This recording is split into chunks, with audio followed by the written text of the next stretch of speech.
నెల్లూరులో జగన్ జన్మదిన వేడుకలు ఘనంగా జరిగాయి. ఎమ్మెల్సీ చంద్రశేఖర్ రెడ్డి ఆధ్వర్యంలో నిర్వహించిన వేడుకల్లో మొక్కలను పంపిణీ చేశారు. ఈ సందర్భంగా రక్తదాన శిబిరాన్ని ఏర్పాటు చేశారు.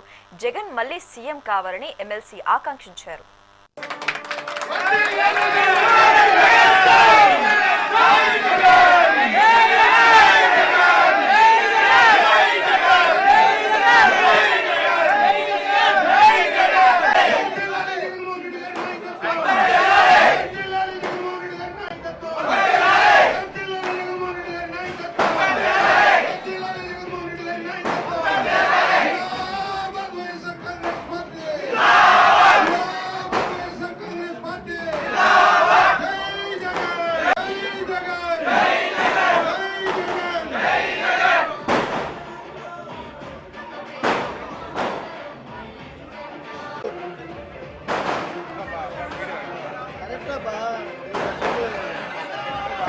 జగన్మోహన్ రెడ్డి గారి పుట్టినరోజు సందర్భంగా ప్రతి వైఎస్ఆర్సీపీ అభిమాని కార్యకర్త కూడా వారి ఇంట్లో ఒక పెద్ద పండగలాగా, అలానే వారి బిడ్డకు సంబంధించినటువంటి జన్మదినమైన, వాళ్ళ తల్లిదండ్రుల జన్మదినమైన దానికి మించి ఈరోజు జగన్మోహన్ రెడ్డి గారి పుట్టినరోజు జరుపుకోవాలని ఎంతో ఉత్సాహంగా ముందుకు రావడం కూడా జరుగుతుంది.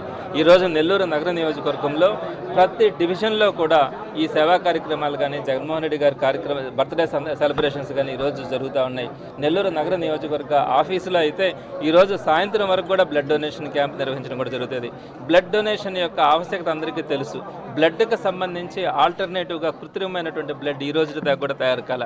అందుకని ఒక మనిషి ప్రాణాలను కాపాడాలంటే మరొక మనిషి బ్లడ్ డొనేట్ చేస్తే తప్ప ఆ మనిషి బ్రతికే అవకాశం ఉండదు. కాబట్టి ప్రపంచంలో అత్యున్నతమైనటువంటి సేవా కార్యక్రమం అన్నది బ్లడ్ డొనేషన్ క్యాంప్.